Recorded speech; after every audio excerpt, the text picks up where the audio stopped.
Another gaming video? I know. I need a new microphone? I know. Anyway, today I wanted to talk about Wolfenstein Enemy Territory, and this is kind of a review and a personal trip down memory lane and kind of what I liked about it at the time and objectively what I think of it as a game playing it nowadays. And there's still people playing online, and that makes me really happy. And there's still that same sense of community. Everyone says hello when you jump on a server.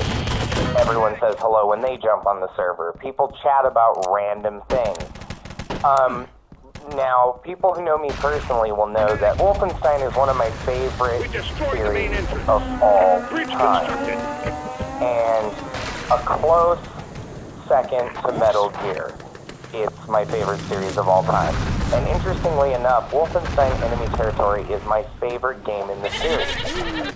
Now, if you don't know, Wolfenstein got its start in the 80s as a stealth game, the first stealth game. So in a way, it was a spiritual predecessor to Metal Gear. So I kind of have to love it on a historical level, even if Wolfenstein 3D was not as good as Doom. I think Wolfenstein definitely captivated my imagination more. I think that Wolfenstein definitely had more creativity as a series, and Doom was kind of always the same. So yes, the original Wolfenstein 3D was not as good as Doom. Yes, it kind of laid the groundwork for Metal Gear, even though I think Metal Gear is a far superior stealth game. But for that reason, it's one of the most important games in gaming history. I would probably hate video games if it didn't exist and influence the ones I love. Anyway, I mean, I guess except for Mario and Zelda. But anyway, Wolfenstein Enemy Territory there were a few things that made it enticing to try. First of all, it was a free download. And I guess also at the time being a teenager, it was a mature-rated game, and this was the first time I could just obtain my own mature-rated game without having to ask my parents if they could go buy it for me, or making a fake ID and walking up to the game store, or even having to walk up to the game store as if I were to buy another game that were similar but rated T or below that I could buy without an ID. So there was less work involved, so I was more willing to try it. And I think what ended up getting me hooked on this game was well, first of all, I want to say that at the time, I think the graphics were very good for the time. 2003, and you can see the aging on it, but when you consider that games like Call of Duty still run on the same engine, the id Tech 3 engine, and you look at how much older this game is and how much more detail is put into it in terms of how many items are usable, what's going on, interactable objects in general, I feel that there's more going on, and the size of the maps is so massive that you almost could even forgive graphical shortcomings just on that fact alone.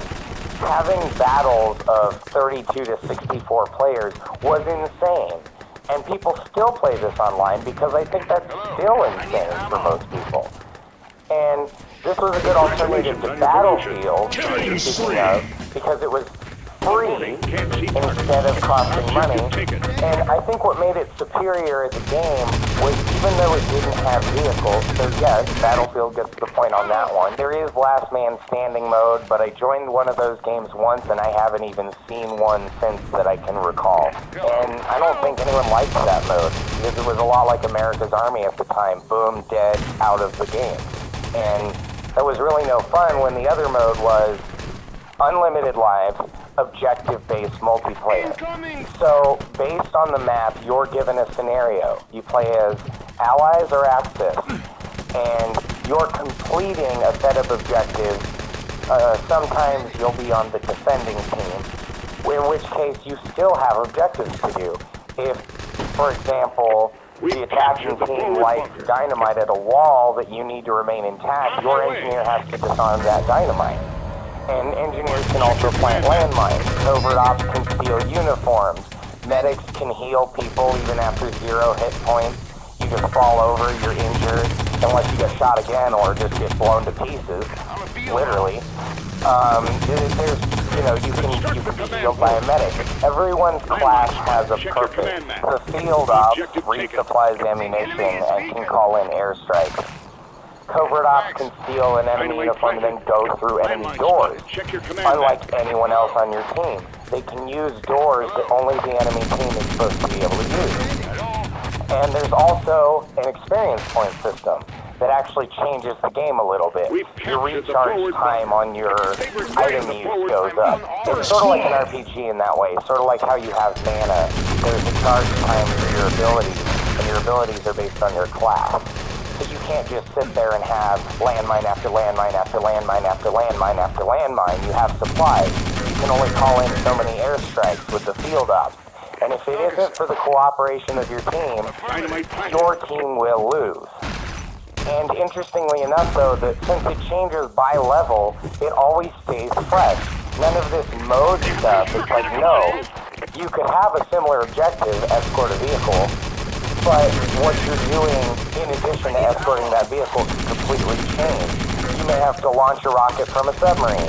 You may have to blow up a wall after you escort a vehicle and steal gold from a bank. You might have to go in and destroy a fuel yard. You might have to, like in some levels, you don't even have vehicles, but you're still completing different objectives. Like on Seawall Oasis, you have caves that you can drain as an engineer. You can build a pump for the caves.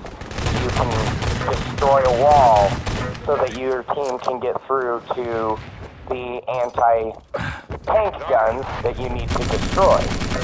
People get angry every so often, but generally speaking, nobody gets away with just talking down to other players. Unlike a lot of games like Call of Duty and Battlefield, where players will just trash each other and their humanity. No, this game is more about people getting together and having fun and chatting about things they enjoy in their lives. And like I said, like war recreation. It's more about just the fun of seeing the situation play out. And I do like that it takes more thinking than games like Call of Duty or Battlefield. And yet at the same time, it's not so brain-straining that you're going to be in an existential crisis.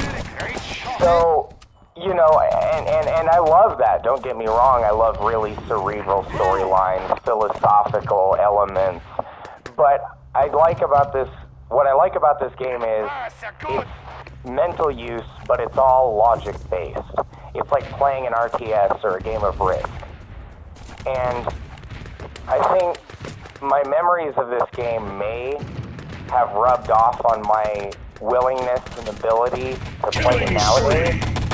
But I think that when a game this complex is free, that will always be in the forefront of your mind of this is free. And if you've played games that are commercial, you'll realize it's better than many commercial titles. And just that in and of itself made it one of the best games ever. It was free and it was AAA quality. Anyway, I'll post the link to the download in the description for anyone interested. And if you're looking for me, I am Anubis, as you can see spelled AN00BUS. And in Quake Champions, if you ever see me on there, I am Anubis666, one word. Have a good one, guys, and I hope to see you online. Post constructed. I need backup.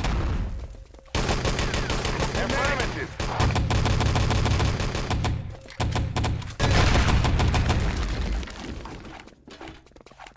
Thank you. Let's go.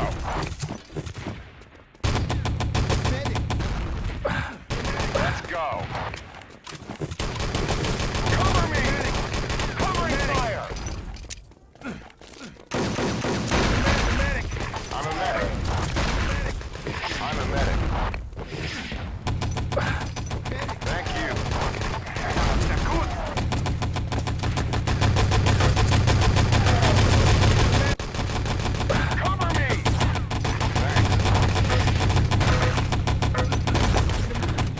Killing spree.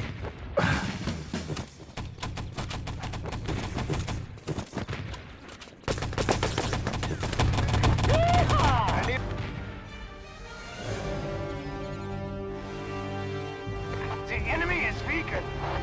Goodbye.